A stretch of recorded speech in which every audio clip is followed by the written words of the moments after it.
നമ്മുടെ പുതിയ സീരീസിലെ 5th ലെസനുമായിട്ട് ഞാനിവിടെ എത്തിയിട്ടുണ്ട്. നിങ്ങളും പഠിക്കാൻ റെഡിയാണല്ലോ. ആദ്യം തന്നെ ഒരു കാര്യം പറയട്ടെ, എൻ്റെ ത്രോട്ടിന് ചെറിയൊരു പ്രശ്നമുണ്ട്. അപ്പൊ നിങ്ങളതൊന്ന് ക്ഷമിച്ചേക്കണം കേട്ടോ. ആദ്യം നമുക്ക് കഴിഞ്ഞ ലെസണിൽ നമ്മൾ കണ്ട ഹോംവർക്ക് ഒന്ന് ചെക്ക് ചെയ്യാം. അപ്പൊ ഇവിടെ ഈ ആൻസേഴ്സ് എല്ലാം കാണാമല്ലോ. ഇവിടെ മൂന്നാമത്തെ ക്വസ്റ്റ്യനിലാണ് പലർക്കും സംശയം ഉണ്ടായിരുന്നത്. അപ്പൊ അത് നമുക്ക് വേണമെങ്കിൽ when it comes to selfies എന്ന് മാത്രം പറയാം, അല്ലെങ്കിൽ when it comes to taking selfies എന്നും ആവാം. പക്ഷെ ഒരു കാരണവശാലും when it comes to take selfies എന്ന് പറയില്ല. അവിടെയാണ് പലർക്കും സംശയം തോന്നിയത്. എനിക്ക് തോന്നുന്നത് അതിന് കാരണം ചിലപ്പോൾ നിങ്ങൾ കരുതി കാണും ആ ടു കഴിഞ്ഞാൽ ഇൻഫിനിറ്റീവ് വരണം എന്ന്. പക്ഷെ ഇവിടെ ആ അർത്ഥത്തിലല്ല നമ്മൾ പറയുന്നത്. സെൽഫീസ് എടുക്കുന്ന പ്രവൃത്തിയെ കുറിച്ചാണ് പറയുന്നത്. ആ പ്രവൃത്തിയിലേക്ക് വരുമ്പോൾ ആ പ്രവൃത്തിയുടെ കാര്യത്തിൽ എന്നൊക്കെ പറയാൻ when it comes to taking selfies എന്ന് തന്നെ പറയണം. അത് മാത്രം ഒന്ന് ശ്രദ്ധിച്ചാൽ മതി കേട്ടോ. അപ്പൊ ഇനി നമുക്ക് പുതിയ ലെസണിലേക്ക് കിടക്കാം. നമ്മൾ പലപ്പോഴും മലയാളത്തിൽ പറയാറുള്ള ഒരു കാര്യമാണ് ഞാനിവിടെ കാണിക്കുന്നത്. അവൾ എന്നോട് സത്യം പറഞ്ഞു. പാസ്റ്റിൽ ഒരു കാര്യം പറയാണ്, അവൾ എന്നോട് സത്യം പറഞ്ഞു. അതെങ്ങനെയാണ് സാധാരണ നമ്മൾ ഇംഗ്ലീഷിൽ പറയുക? She told me the truth എന്ന് പറയും. അവൾ എന്നോട് പറഞ്ഞു, ഷീ ടോൾഡ് മീ. എന്താ പറഞ്ഞേ? സത്യം. She told me the truth എന്ന അങ്ങനെയാണ് നമുക്ക് കിട്ടിയത്. പക്ഷെ ഇവിടെ നിങ്ങൾക്ക് ഒരു കാര്യം അറിയായിരിക്കും. ഇപ്പോ ഈ ടോൾഡ് കഴിഞ്ഞാൽ ടു വരില്ല കേട്ടോ. ഷീ ടോൾഡ് ടു മീ എന്ന് പറയാത്തത് അതുകൊണ്ടാണ്. ഷീ ടോൾഡ് മീ എന്ന് മാത്രം പറഞ്ഞാൽ മതി. ഇനി ഇതേ കാര്യം ഞാനൊരു പുതിയ പാറ്റേണിൽ പറയാൻ പോവാണ്, പുതിയ രീതിയിൽ പറയാൻ പോവാണ്. അവളാണ് എന്നോട് സത്യം പറഞ്ഞത്. അപ്പൊ ഇവിടെ എന്താ വ്യത്യാസം എന്ന് മനസ്സിലായോ? ഞാനിവിടെ എടുത്തു പറയാണ്, അവളാണ് അത് ചെയ്തത് എന്ന്. അതെങ്ങനെയാണ് നമ്മൾ ഇംഗ്ലീഷിൽ പറയുക? അവളാണ് എന്ന് പറയണമെങ്കിൽ ഷീ ഈസ് ദ വൺ എന്ന് പറയും. ഷീ ഈസ് ദ വൺ എന്നിട്ട് എന്നോട് സത്യം പറഞ്ഞത് എന്ന് കൂടെ പറയണമല്ലോ. അതിന് who told me the truth എന്ന് പറയും. അപ്പൊ സെന്റൻസ് എങ്ങനെ വന്നേ? She is the one who told me the truth. അപ്പൊ ഇവിടെ നിങ്ങൾ ഈ ഹൂ കാണുമ്പോ ഒരു ക്വസ്റ്റ്യൻ വേർഡ് ഉണ്ടല്ലോ ഇംഗ്ലീഷിൽ, ആര് എന്ന് ചോദിക്കുന്ന ആ ഒരു ഹൂ, അതാണെന്ന് വിചാരിക്കരുത്. എന്നോട് സത്യം പറഞ്ഞ ആൾ ആരാണോ അത് അവളാണ്. ആ ഒരു അർത്ഥം കിട്ടാനാണ് നമ്മൾ ഇവിടെ ഇംഗ്ലീഷിൽ ആ ഒരു ഹൂ കൊണ്ടുവന്നത്. അപ്പൊ ഇവിടെ എങ്ങനെയാ വന്നത്? She is the one who told me the truth. ഈ ഒരു പാറ്റേൺ, ഇതിന്റെ കൺസ്ട്രക്ഷൻ നിങ്ങൾക്ക് ഓക്കെ ആവാൻ ഞാൻ കുറെ എക്സാമ്പിൾസ് കാണിക്കാം. അത് പറഞ്ഞു വരുമ്പോൾ പ്രാക്ടീസ് കിട്ടുമ്പോൾ നിങ്ങൾക്ക് അത് ശരിയായിക്കോളും. നമുക്ക് അടുത്ത എക്സാമ്പിൾ നോക്കാം. അവനാണ് ഗ്ലാസ് പൊട്ടിച്ചത്. കണ്ടല്ലോ, അവനാണ് ഗ്ലാസ് പൊട്ടിച്ചത്. അപ്പോ അവൻ ഗ്ലാസ് പൊട്ടിച്ചു എന്ന് മാത്രം പറയണമായിരുന്നെങ്കിൽ നമ്മൾ എങ്ങനെയാ പറയുക? ഹീ ബ്രോക്ക് ദ ഗ്ലാസ് എന്ന് പറയും അല്ലെ. പൊട്ടിക്കുക എന്നുള്ള ആ ബ്രേക്കിന്റെ പാസ്റ്റ് ടെൻസ് ആണ് ബ്രോക്ക്. അത് പറഞ്ഞാൽ മതി, ഹി ബ്രോക്ക് ദ ഗ്ലാസ്. പക്ഷെ ഇവിടെ അങ്ങനല്ല, അവനാണ് അത് ചെയ്തതെന്ന് പറയണം. അപ്പൊ എന്ത് പറയും?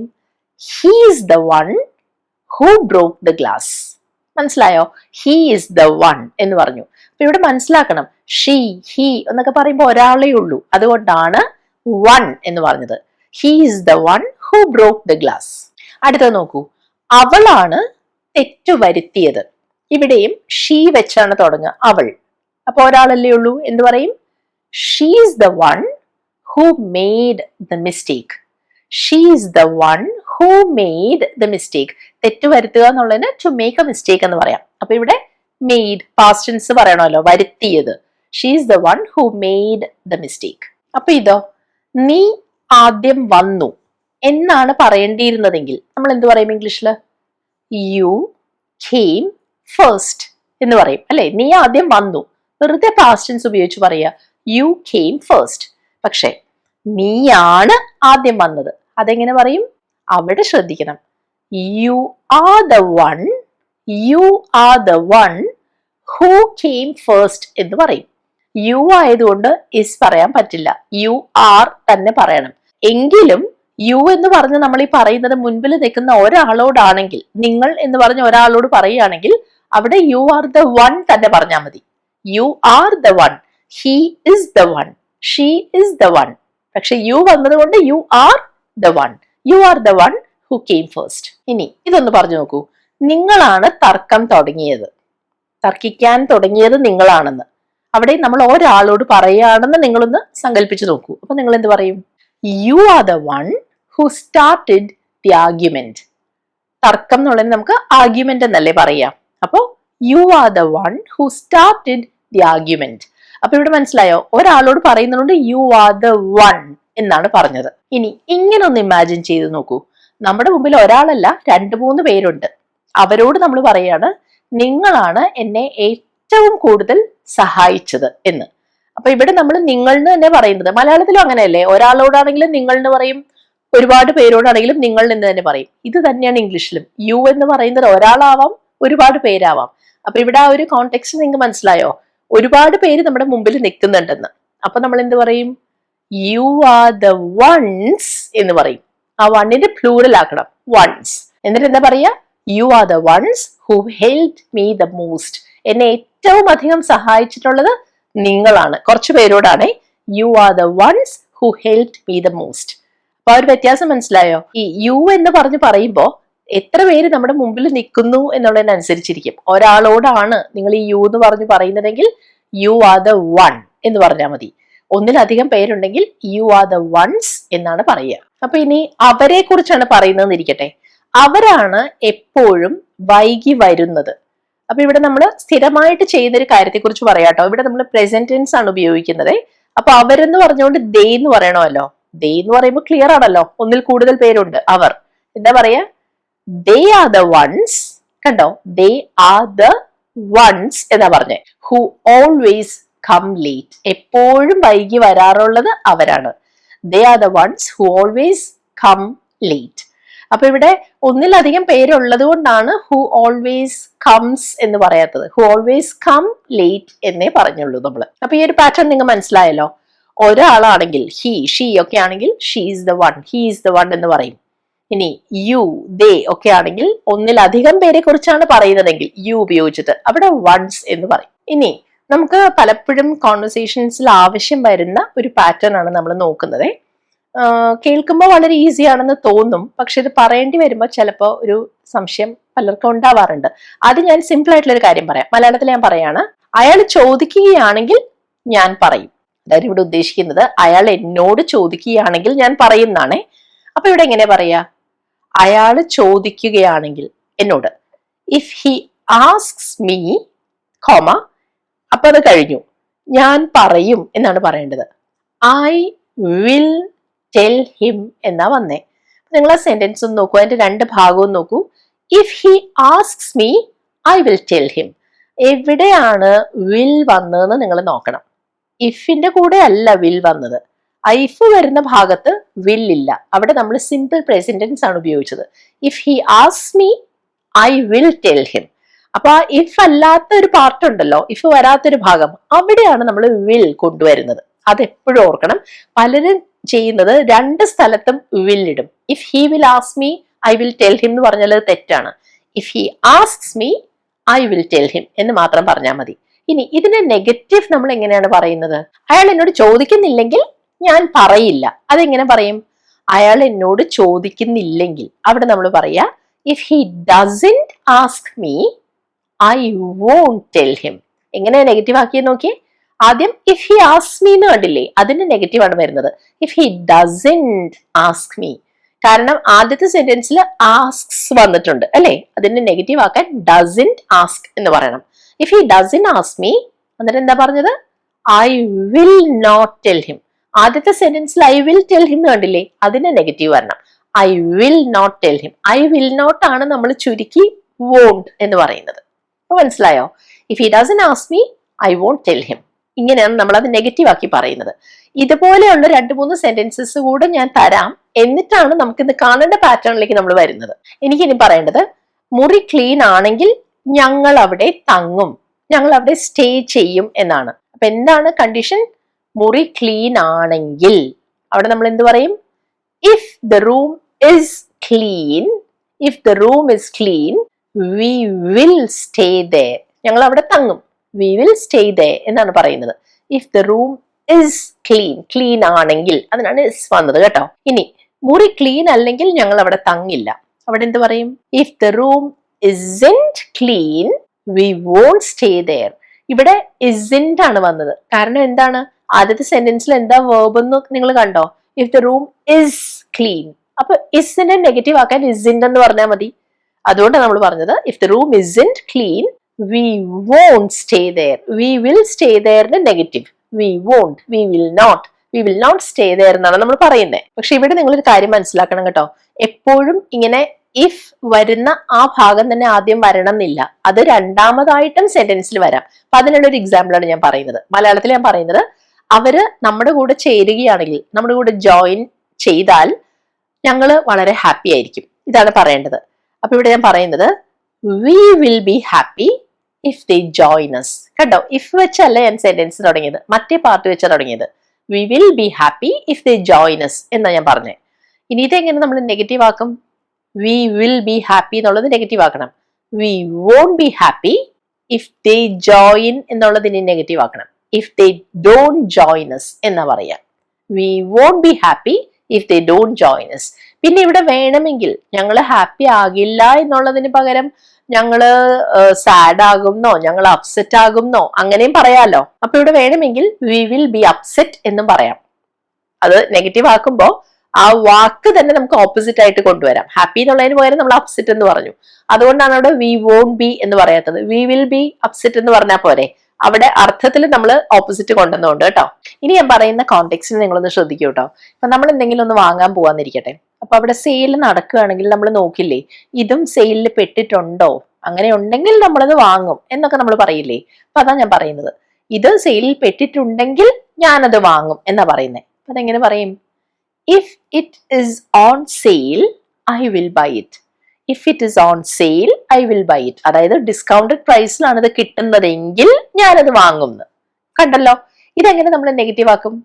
അത് സെയിലിൽ പെട്ടിട്ടില്ലെങ്കിൽ ഞാനത് വാങ്ങില്ല എന്നെങ്ങനെ പറയും? ഇതിന്റെ നെഗറ്റീവ് കൊണ്ടുവന്നാൽ മതി. If it is not on sale I won't buy it എന്ന് പറഞ്ഞാൽ മതി. അത് സെയിലിൽ അല്ലെങ്കിൽ എന്ന്. If it is not on sale I won't buy it എന്നാണ് നമ്മൾ പറയുക. ഇനി നമ്മൾ അടുത്ത പാറ്റേണിലേക്ക് വരുന്നേ ഉള്ളൂ കേട്ടോ. ഇപ്പൊ നേരത്തെ നമ്മൾ ഇങ്ങനെ ഒരു സെന്റൻസ് കണ്ടില്ലേ, അയാൾ എന്നോട് ചോദിക്കുന്നില്ലെങ്കിൽ ഞാൻ അയാളോട് പറയില്ല. നമ്മൾ എങ്ങനെ പറഞ്ഞേ? If he doesn't ask me I won't tell him എന്ന് പറഞ്ഞു അല്ലെ. If he doesn't ask me I won't tell him. പക്ഷെ ഇതേ കാര്യം ചിലപ്പോൾ നമ്മൾ മലയാളത്തിൽ ഇങ്ങനെ പറയില്ലേ, അയാൾ എന്നോട് ചോദിക്കാത്ത പക്ഷം ഞാൻ അയാളോട് പറയില്ല.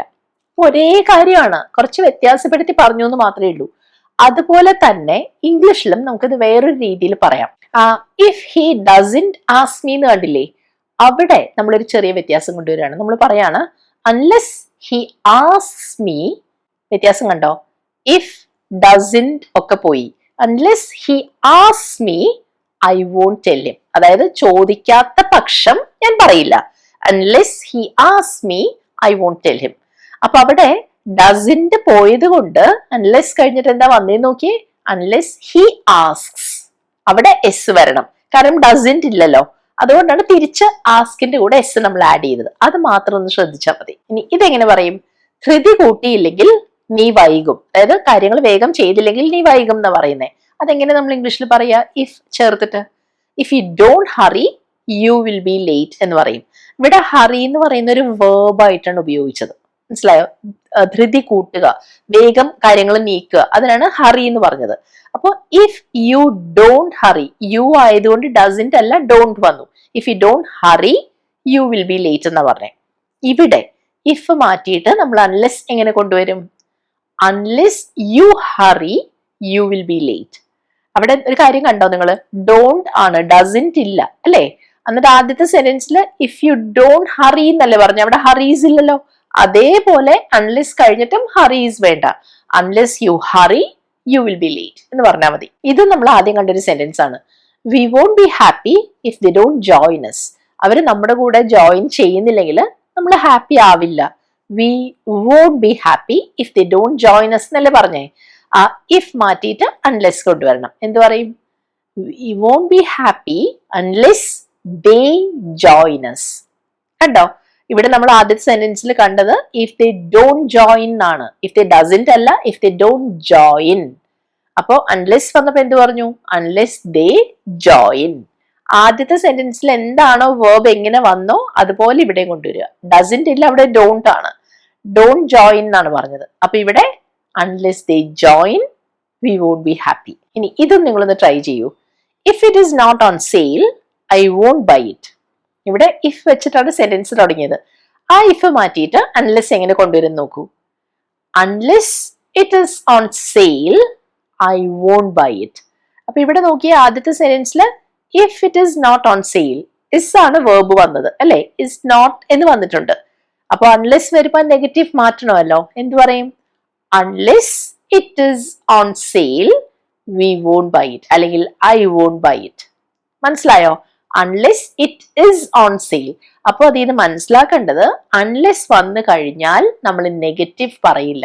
കാരണം അൺലെസ് എന്ന് പറഞ്ഞപ്പോൾ തന്നെ അല്ലാത്ത പക്ഷം എന്ന് വന്നു കഴിഞ്ഞു, നെഗറ്റീവ് മീനിങ് വന്നു.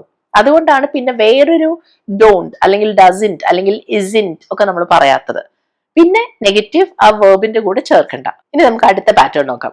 നമ്മൾ സാധാരണ പറയാറില്ലേ ചായ നല്ല ചൂടാണ്, ചായക്ക് നല്ല ചൂടാണെന്ന് പറയില്ലേ? അവിടത്തെ എങ്ങനെയാ പറയേണ്ടത്?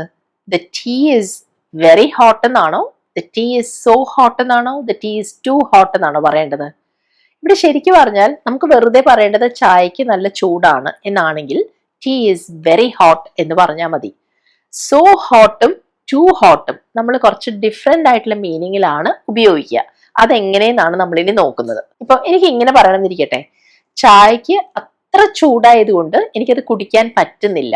അപ്പൊ അവിടെ നമ്മൾ പറയുന്നത് അത്ര ചൂടായതിനാൽ അല്ലെങ്കിൽ ചൂടായത് കൊണ്ട് നമുക്കൊരു കാര്യം ചെയ്യാൻ പറ്റുന്നില്ല എന്നാണ്. അവിടെ നമ്മൾ സോ ഉപയോഗിച്ച് ഇങ്ങനെ പറയും, the tea is so hot that I can't drink it. അത് കുടിക്കാൻ കഴിയുന്നില്ല, സാധിക്കുന്നില്ല, കാരണം അത്ര ചൂടാണ്. അവിടെ സോ ആണ് കൊണ്ടുവരിക. The tea is so hot that, എന്നിട്ടാണ് നമ്മൾ കാര്യം പറയുക. The tea is so hot that I can't drink it. മനസ്സിലായോ ഒരു പാറ്റേൺ? അപ്പൊ സോ വരുമ്പോ സാധാരണ ദാ ഇങ്ങനെ ബാക്കി പുറകെ വരും. The tea is so hot that I can't drink it. അത്ര ചൂടായതിനാൽ, അതുകൊണ്ട് എന്നൊരർത്ഥം കിട്ടാനാണ് ആ ദാറ്റ് അവിടെ നമ്മൾ കൊണ്ടുവന്നത്. ഇനി ഇത് ഉപയോഗിച്ച് നമുക്ക് പാസ്റ്റ് ടെൻസിലും കാര്യങ്ങൾ പറയാം. ചായക്ക് അത്ര ചൂടായിരുന്നത് കൊണ്ട് എന്റെ നാവ് പൊള്ളി എന്ന് ഞാൻ എങ്ങനെ പറയും? The tea was so hot that I burned my tongue. എന്റെ നാവ് പൊള്ളി എന്ന് പറയുന്നതാണ് ഐ ബേൺ മൈ ടങ്. അപ്പൊ എന്താ പറഞ്ഞേ? The tea was so hot that I burned my tongue. അപ്പൊ ഇങ്ങനെ ഇത്രയും ചൂടായത് കൊണ്ട് ഇങ്ങനെ സംഭവിച്ചു എന്നാ പറയുന്നത്. അവിടെയാണ് സോ കഴിഞ്ഞ് ദാറ്റ് വരുന്നത്. അപ്പൊ അതെങ്ങനെ പറഞ്ഞെന്ന് മനസ്സിലായോ? The tea was so hot. So കഴിഞ്ഞൊരു ആഡ്ജക്റ്റീവ് വന്നു. So hot, so cold, so busy, അങ്ങനെ വരും. അത് കഴിഞ്ഞ് ദാറ്റ്, പിന്നെയാണ് നമ്മൾ ബാക്കി കാര്യം പറയുക. ഇന്ന് ഞാൻ ജോലിക്ക് പോയപ്പോ ട്രാഫിക് അത്ര ഭയങ്കരമായിരുന്നു, വളരെ ബിസി ആയിരുന്നു, ഹെവി ട്രാഫിക് ആയിരുന്നു. അതുകൊണ്ട് ഞാൻ ലേറ്റ് ആയി. അപ്പൊ അത്ര ബിസി ആയിട്ടുള്ള ട്രാഫിക് ആയിരുന്നതിനാൽ ഞാൻ ലേറ്റ് ആയി ജോലിക്ക് എത്താൻ എന്നാണ് പറയേണ്ടത്. അവിടെ നമ്മൾ എന്ത് പറയും? The traffic was so bad that I was late to work. അതായത് ജോലി സ്ഥലത്ത് എത്താൻ വൈകിയെന്ന്. The traffic was so bad that I was late to work. കണ്ടോ എങ്ങനെയാ വന്നതെന്ന്? സോ ബാഡ്, സോ കഴിഞ്ഞ് വന്നത് ആഡ്ജക്റ്റീവ് ആണ്. So bad. ഇവിടെ ബാഡ് എന്ന് വെച്ചാൽ ഉദ്ദേശിക്കുന്നത് അത്ര ഹെവി ആയിരുന്നു, ഒരു രക്ഷയില്ലാത്ത തിരക്കായിരുന്നു എന്നാണ്. The traffic was so bad that I was late to work. ഇനി ഇത് നിങ്ങളൊന്ന് ശ്രദ്ധിച്ച് കേൾക്കൂ, എന്നിട്ട് ഇംഗ്ലീഷിൽ പറഞ്ഞു നോക്കൂ. അവൾ അത്ര കൈൻഡ് ആണ് എല്ലാവരോടും, അതുകൊണ്ട് എല്ലാവർക്കും അവളെ ഇഷ്ടമാണ്. അതെങ്ങനെ പറയും? She is so kind that everyone likes her. കണ്ടോ? She is so kind that everyone likes her.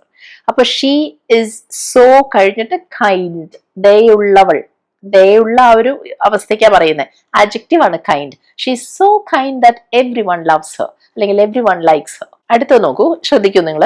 ഇപ്പൊ നമ്മൾ ഏതെങ്കിലും ഒരു റെസ്റ്റോറൻറ്റിൽ നിന്ന് ഒരു ഓർഡർ പ്ലേസ് ചെയ്തു, ഒരു ഡിഷ് നമ്മൾ ഓർഡർ ചെയ്തു. അത് അത്ര നല്ലതായതുകൊണ്ട്, അത്ര ടേസ്റ്റി ആയതുകൊണ്ട് നമ്മളത് വീണ്ടും ഓർഡർ ചെയ്തു എന്നാ പറയേണ്ടത്. അപ്പൊ അതെങ്ങനെ പറയും? The dish was so good, അല്ലെങ്കിൽ so delicious, so tasty that we ordered it again എന്ന് പറയും. The dish was so good that we ordered it again. ആ പാറ്റേൺ നിങ്ങൾക്ക് ഇപ്പൊ ക്ലിയർ ആയോ? അപ്പൊ എപ്പോഴും ഇങ്ങനെയുള്ള കാര്യങ്ങൾ, അത് അത്ര നല്ലതായതുകൊണ്ട്, അത്ര മോശമായതുകൊണ്ട് ഇങ്ങനെ പറ്റി, ഇങ്ങനെ ചെയ്തു, ഇങ്ങനെ ചെയ്യാറുണ്ട് എന്നൊക്കെ പറയാനാണ് ഈ സോ കഴിഞ്ഞ് നമ്മൾ ദാറ്റ് കൊണ്ടുവരുന്നത്. അപ്പൊ ഇവിടെ ഞാൻ പറയുന്നത് ചായക്ക് നല്ല ചൂടാണ് എന്നൊരർത്ഥം കൊണ്ടുവരണമെങ്കിൽ നമ്മൾ സാധാരണഗതിയിൽ വെരി മാത്രം പറഞ്ഞാൽ മതി. The tea is very hot എന്ന് പറഞ്ഞാൽ മതി. നേരെ മറിച്ച് സോ കൊണ്ടുവരുന്നത് എപ്പോഴാണ്? അത് കുറച്ചുകൂടെ ഊന്നി പറയാൻ ചിലപ്പോൾ നമ്മൾ ടീ സോ ഹോട്ട് എന്ന് പറയാം, പക്ഷെ നോർമലി സോ കഴിഞ്ഞ് ദാ ഇങ്ങനെ വരാറുണ്ട്. The tea is so hot that I burned my tongue. ആ അർത്ഥത്തിൽ നമ്മൾ പറയും.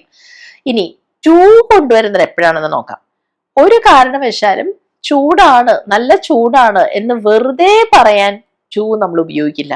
ടു കൊണ്ടുവന്നാൽ അവിടെ ഒരു നെഗറ്റീവ് മീനിങ് വന്നു കഴിഞ്ഞു. അതായത് ആവശ്യത്തിലേറെ ചൂടാണ് എന്നൊരർത്ഥം അവിടെ വന്നു കഴിഞ്ഞു.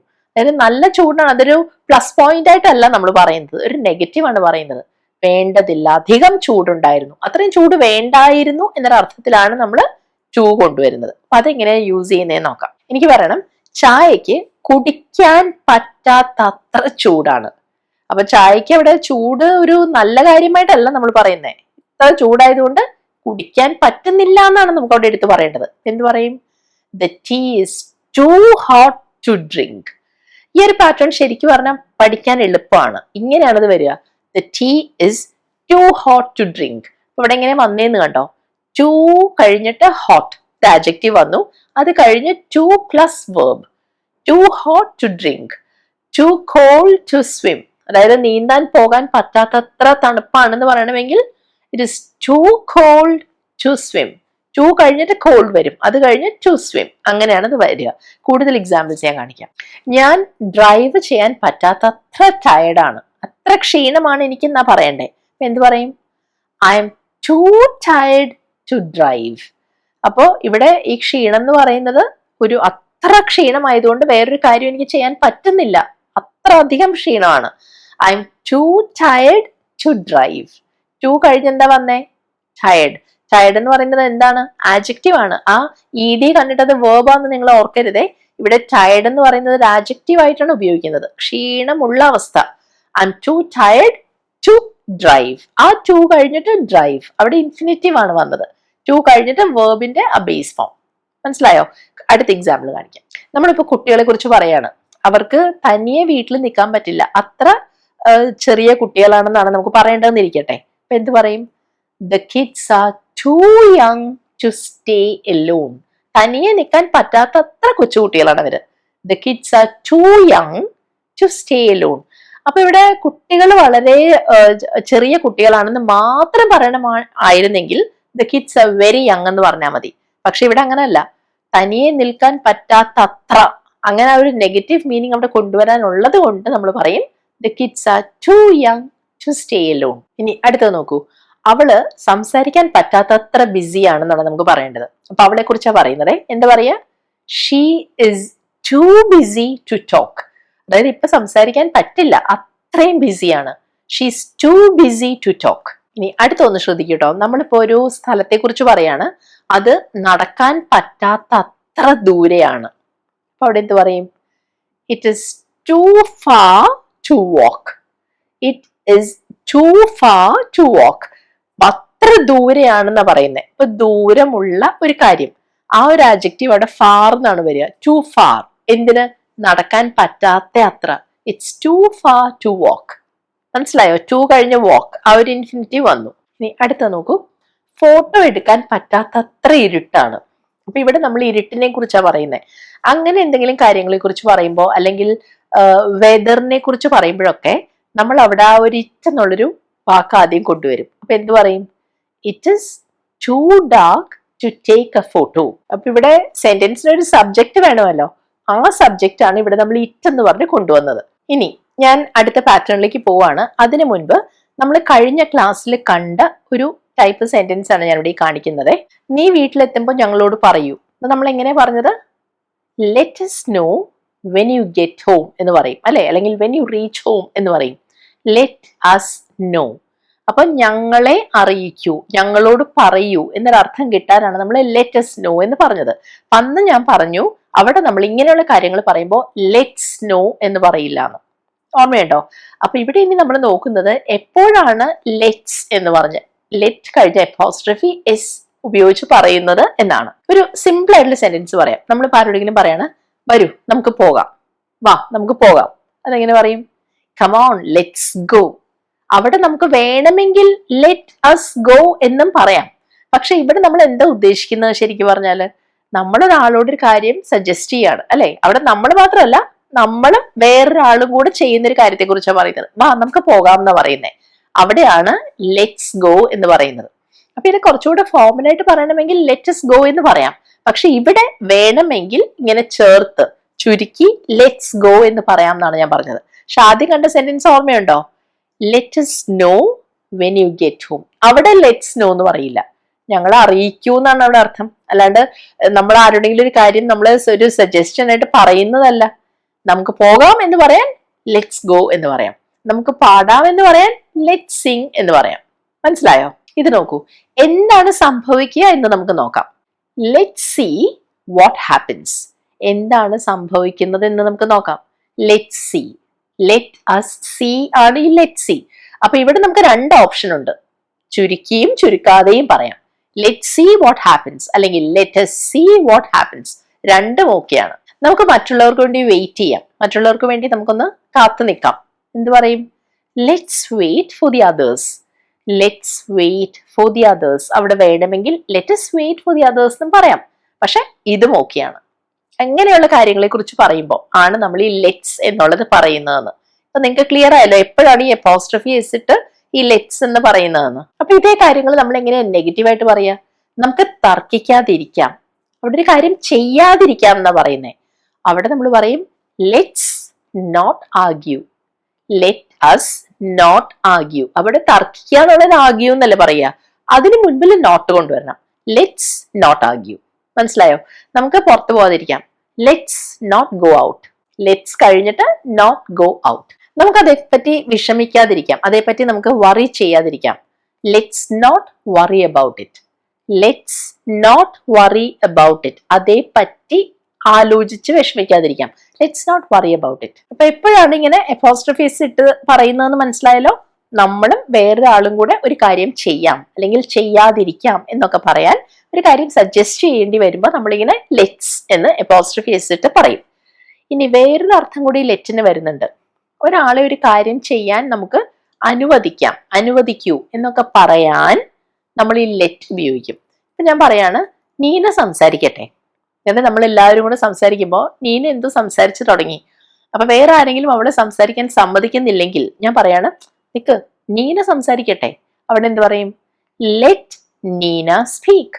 അവിടെ ലെറ്റ് എന്ന് വെച്ചാൽ ഉദ്ദേശിക്കുന്നത് അവളെ സംസാരിക്കാൻ അനുവദിക്കൂ, എല്ലാം ചെയ്യൂ എന്നാണ്. ലെറ്റ് നീന സ്പീക്ക് എന്ന് പറയും. അപ്പൊ ഇവിടെ നീനയ്ക്ക് പകരം അവൾ എന്ന് പറയണമായിരുന്നെങ്കിലോ? അവൾ സംസാരിക്കട്ടെ എന്ന് എങ്ങനെ പറയും? Let Har speak. അപ്പൊ ലെറ്റ് കഴിഞ്ഞിട്ട് ലെറ്റ് ഷീ അല്ല, അവളെ അനുവദിക്കൂ എന്നാണ്. അതുകൊണ്ടാണ് ലെറ്റ് ഹർ സ്പീക്ക് എന്നാ പറയാ. ഇനി അടുത്തത്, കുട്ടികള് കളിക്കട്ടെ. അവിടെ നമ്മൾ ശരിക്കും പറഞ്ഞ് ഉദ്ദേശിക്കുന്നത് കുട്ടികളെ കളിക്കാൻ അനുവദിക്കൂ എന്നാണ്. അവിടെ എന്താ പറയാ? ലെറ്റ് ദ ചിൽഡ്രൻ പ്ലേ അല്ലെങ്കിൽ ലെറ്റ് ദ കിഡ്സ് പ്ലേ എന്ന് പറയും. ഇനി കുട്ടികളുള്ളതിന് പകരം ഞാൻ അവരെന്ന് പറയാട്ടോ. അവര് കളിക്കട്ടെ. അതായത് അവിടെയും ഉദ്ദേശിക്കുന്നത് അവരെ കളിക്കാൻ സമ്മതിക്കൂ, അവരെ കളിക്കാൻ അനുവദിക്കൂ എന്നല്ലേ. അവിടെ എന്താ പറയാ? Let them play. Let they play അല്ല, ലെറ്റ് them പ്ലേ. അപ്പൊ ഈ ലെറ്റ് കഴിഞ്ഞാൽ എങ്ങനെയാണ് പ്രൊനൗൺ വരുന്നതെന്ന് കണ്ടല്ലോ. ലെറ്റ് ഷീ അല്ല, ലെറ്റ് ഹർ. ലെറ്റ് ഹി അല്ല, ലെറ്റ് ഹിം. ലെറ്റ് ദേ അല്ല, ലെറ്റ് them. ഇത് നോക്കൂ, എന്താണ് വേണ്ടതെന്ന് അലക്സ് തീരുമാനിക്കട്ടെ. Let Alex decide what he wants. Let Alex decide what he wants. ഇനി എന്താണ് വേണ്ടതെന്ന് അയാൾ തീരുമാനിക്കട്ടെ എന്ന് എങ്ങനെ പറയും? Let him decide what he wants. ഞാൻ മുമ്പ് പറഞ്ഞില്ലേ ലെറ്റ് ഹി ഡിസൈഡ് അല്ല, അയാളെ അനുവദിക്കൂ എന്ന്. Let him decide what he wants. ഇതേപോലെ ഞാൻ പറയാണ് ഞാൻ ഒന്നുകൂടെ ശ്രമിക്കട്ടെ, ഞാനതൊന്നുകൂടെ ശ്രമിച്ച് നോക്കട്ടെ എന്നൊക്കെ നമ്മൾ പറയില്ലേ. അവിടെ ഉദ്ദേശിക്കുന്നത് ഞാനതൊന്ന് ചെയ്തോട്ടെ എന്നൊരാളോട് അനുവദിക്കൂ എന്ന് പറയുന്ന പോലെയാണ്. അവിടെ നമ്മൾ എന്ത് പറയും? Let me try once again. Let me try once again. Let I അല്ല, let me. Let me try once again. അപ്പൊ നമ്മൾ ആരുടെയെങ്കിലും അടുത്ത് പോയിട്ട് പറയാണ് ആ ഫോണും തരാമോ, ഞാനൊരു കോൾ ഒന്ന് നടത്തിക്കോട്ടെ, ഒന്ന് വിളിക്കട്ടെ. എന്ത് പറയും? Let me make a call. Let I അല്ല, let me make a call എന്നാണ് അവിടെ ചോദിക്കേണ്ടത്. അപ്പൊ നിങ്ങൾക്ക് ലെറ്റിന്റെ ആ രണ്ട് തരത്തിലുള്ള ഉപയോഗം മനസ്സിലായോ? എന്തെങ്കിലും സംശയം ഉണ്ടെങ്കിൽ അത് മാറാൻ ഞാനിവിടെ ഒരു എക്സാമ്പിൾ കാണിക്കാം. ഇപ്പൊ നമ്മൾ ഒരു റൂമിനകത്തേക്ക് കയറാൻ ശ്രമിക്കാന്നിരിക്കട്ടെ. അപ്പൊ അവിടെ ഡോറിന്റെ അടുത്ത് നിൽക്കുന്ന ഒരാളോട് നമ്മൾ പറയാണ് ഞങ്ങൾ അകത്തേക്ക് പോകട്ടെ. അപ്പൊ അവിടെ നമ്മളൊരു അനുവാദം ചോദിക്കുന്ന പോലെയാണ്. ഞങ്ങൾ അകത്തോട്ട് പോയിക്കോട്ടെ, പോകട്ടെ എന്ന് ചോദിക്കുകയാണ്. അവിടെ എന്ത് പറയും? Let us go in. Let us go in. ഞങ്ങൾ അകത്തേക്ക് പോകാൻ അനുവദിക്കൂ, എല്ലാം ചെയ്യൂ എന്നാണ്. അപ്പൊ ഇവിടെ ലെറ്റസ് എന്ന് പറഞ്ഞാൽ എലൗ ചെയ്യൂ, അനുവദിക്കൂ എന്നൊരു അർത്ഥത്തിലാണ് അത് പറഞ്ഞത്. പക്ഷെ വേറൊരു കോണ്ടെക്സ്റ്റ് നോക്കൂ. നമ്മൾ ഇതേപോലെ റൂമിന്റെ പുറത്ത് നിൽക്കുകയാണ്. അപ്പൊ നമ്മുടെ കൂടെയുള്ള ഒരാളോട് നമ്മൾ പറയാണ് നമുക്ക് അകത്തേക്ക് പോകാം. അപ്പൊ അവിടെ ഒരു കാര്യം നമ്മൾ കൂടെ നിൽക്കുന്ന ഒരാളോട് സജസ്റ്റ് ചെയ്യാണ് ചെയ്യുന്നത്, നമുക്ക് അകത്തേക്ക് പോകാം എന്ന്. അനുവാദം ഒന്നും ചോദിക്കുകയല്ല. അവിടെ എന്ത് പറയും? Let's go in. അവിടെയും വേണമെങ്കിൽ ലെറ്റസ് ഗോ ഇൻ എന്ന് പറയാം. പക്ഷെ അവിടെ ആരോട് നമ്മൾ പെർമിഷനോ അനുവാദമോ ഒന്നും ചോദിക്കുകയല്ല. നമ്മൾ തമ്മിൽ പറയണം നമുക്ക് അകത്തേക്ക് പോവാം, ലെറ്റ്സ് ഗോ ഇൻ എന്ന് അവിടെ പറയാം. അപ്പൊ ഒരു പെർമിഷൻ ചോദിക്കുന്നതും ഒരു കാര്യം സജസ്റ്റൻ പോലെ പറയുന്നതും തമ്മിലുള്ള വ്യത്യാസം എന്താണെന്ന് നിങ്ങൾക്ക് ഇപ്പൊ മനസ്സിലായല്ലോ. പിന്നെ നമ്മൾ പല തരത്തിലുള്ള സെന്റൻസ് പാറ്റേൺസ് കണ്ടു. അത് വെച്ചിട്ട് ഞാനിവിടെ കുറച്ച് ക്വസ്റ്റ്യൻസ് ചോദിക്കുകയാണ്. ആദ്യത്തെ ക്വസ്റ്റ്യൻ നിങ്ങൾ നോക്കൂ, ശ്രദ്ധിച്ച് വായിക്കണം കേട്ടോ. നടക്കാൻ പോകാൻ പറ്റാത്തത്ര തണുപ്പാണ്. അപ്പോ നല്ല തണുപ്പാണെന്നാണ് പറയുന്നത്. എത്ര? നടക്കാൻ പോകാൻ പറ്റാത്തത്ര തണുപ്പാണ്. അവിടെ ഏത് പാറ്റേൺ ആണ് യൂസ് ചെയ്യാന്ന് ആലോചിച്ച് നോക്കൂ. ടു വെച്ചാണ് പറയേണ്ടത്. ഇനി രണ്ടാമത്തത്, നമുക്ക് സമയം പാഴാക്കാതിരിക്കാം. അവിടെ ഒരു കാര്യം നമ്മളൊരു സജസ്റ്റൻ പോലെ പറയാണ്, പക്ഷെ അത് നെഗറ്റീവ് ആണ് വന്നിരിക്കുന്നത്. അപ്പൊ നോട്ട് അവിടെ വരേണ്ട ആവശ്യമുണ്ട്. നമ്മൾ എന്താ പറയാ? ആലോചിച്ച് നോക്കൂ. എക്സാം അത്ര എളുപ്പമായതുകൊണ്ട് എല്ലാ കുട്ടികളും ജയിച്ചു എന്നാ പറയേണ്ടത്. അപ്പോ വളരെ എളുപ്പമായിരുന്നു, അതുകൊണ്ട് എന്ത് സംഭവിച്ചു? എല്ലാ കുട്ടികളും ജയിച്ചു. എങ്ങനെ പറയും? അവിടെ സോ ആണ് വരേണ്ടത്. ആ സ്ട്രക്ചർ എന്താന്ന് നന്നായിട്ട് ആലോചിക്കൂ. നാലാമത്തത്, അയാളാണ് നിങ്ങളെ വിളിച്ചത്. അവിടെ നമ്മളത് എടുത്തു പറയാണ്. അയാളാണ് ആ ചെയ്ത ആൾ. അയാളാണ് നിങ്ങളെ വിളിച്ചത്. പാസ്റ്റ് ടെൻസ് ആണ് കേട്ടോ അവിടെ വരുന്നത്. നന്നായിട്ട് ആലോചിച്ച് ഈ 4 ക്വസ്റ്റ്യൻസും ആൻസർ ചെയ്യൂ. എന്നിട്ട് അത് കമന്റ് സെക്ഷനിൽ പോസ്റ്റ് ചെയ്യൂ. ഇന്നത്തെ ഈ വീഡിയോ നിങ്ങൾക്ക് ഉപകാരപ്പെട്ട് കാണുമെന്ന് ഞാൻ പ്രതീക്ഷിക്കുന്നു. അഭിപ്രായങ്ങൾ അറിയിക്കുക. വീഡിയോ ഇഷ്ടമായാൽ ലൈക്ക് ചെയ്യൂ. ഇനിയും ഇതുപോലെ തന്നെ നിങ്ങൾക്ക് ഹെൽപ്ഫുൾ ആവുന്ന തരം സെന്റൻസ് പാറ്റേൺസുമായിട്ട് അടുത്ത വീഡിയോയിൽ കാണാം. അതുവരെ ടേക്ക് കെയർ. ബൈ.